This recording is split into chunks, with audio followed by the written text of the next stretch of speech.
The story of the Buddha's life, like all of Buddhism, is a story about confronting suffering. He was born sometime between the 6th and 4th century BC, the son of a wealthy king in the Himalayan foothills of Nepal. It was prophesied that the young Buddha, then called Siddhartha Gautama, would either become the Emperor of India or a very holy man. Since Siddhartha's father desperately wanted him to become the former, he kept the child isolated in a palace. Young Gautama had every imaginable luxury: jewels, servants, lotus ponds, even beautiful dancing women. For 29 years, Gautama lived in bliss, protected from the smallest misfortunes of the outside world. But then he left the palace for short excursions. What he saw amazed him. First he met a sick man, then an aging man, and then a dying man. He was astounded to discover that these unfortunate people represented normal, indeed inevitable parts of the human condition that would one day touch him too. Horrified and fascinated, Gautama made a fourth trip outside the palace walls and encountered a holy man who'd learned to seek spiritual life in the midst of the vastness of human suffering. Inspired by the holy man, Gautama left the palace for good. He tried to learn from other holy men. He almost starved himself to death by avoiding all physical comforts and pleasures, as they did. Perhaps unsurprisingly, it didn't bring him solace from suffering. Then he thought of a moment when he was a small boy. Sitting by the river, he'd noticed that when the grass was cut, the insects and their eggs were trampled and destroyed. As a child, he'd felt a deep compassion for the tiny insects. Reflecting on his childhood compassion, Gautama felt a profound sense of peace. He ate, meditated, and finally reached the highest state of enlightenment, nirvana. It refers to the blowing out of the flames of desire. With this, Gautama had become the Buddha, the awakened one. The Buddha awoke by recognizing that all of creation, from distraught ants to dying human beings, is unified by suffering. Recognizing this, the Buddha discovered how to best approach suffering. First, one shouldn't bathe in luxury, nor abstain from food and comforts altogether. Instead, one ought to live in moderation. The Buddha called this the middle way.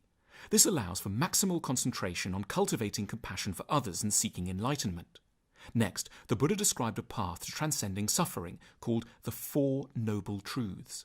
The first noble truth is the realization that first prompted the Buddha's journey, that there is suffering and constant dissatisfaction in the world. The second is that this suffering is caused by our desires.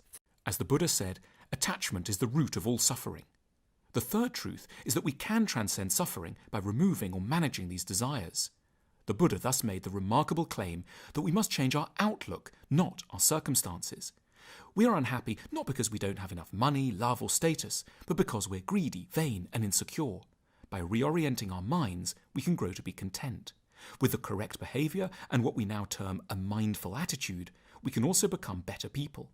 We can invert negative emotions and states of mind, turning ignorance into wisdom, anger into compassion, and greed into generosity.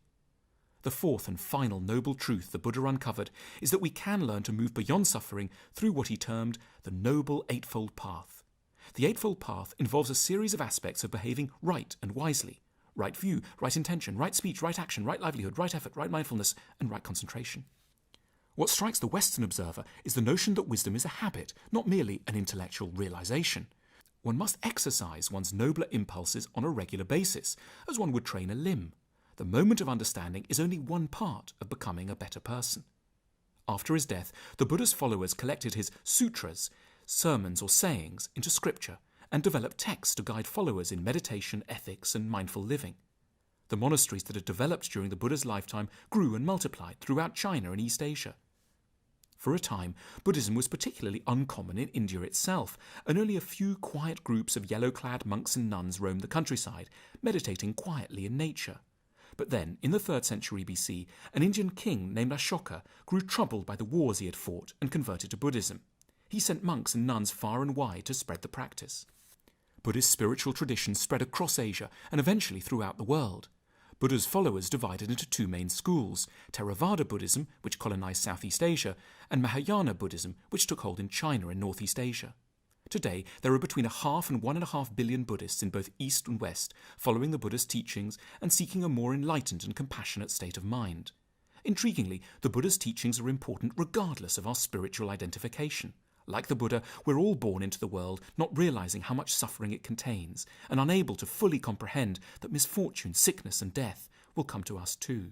As we grow older, this reality often feels overwhelming, and we may seek to avoid it altogether. But the Buddha's teachings remind us of the importance of facing suffering directly.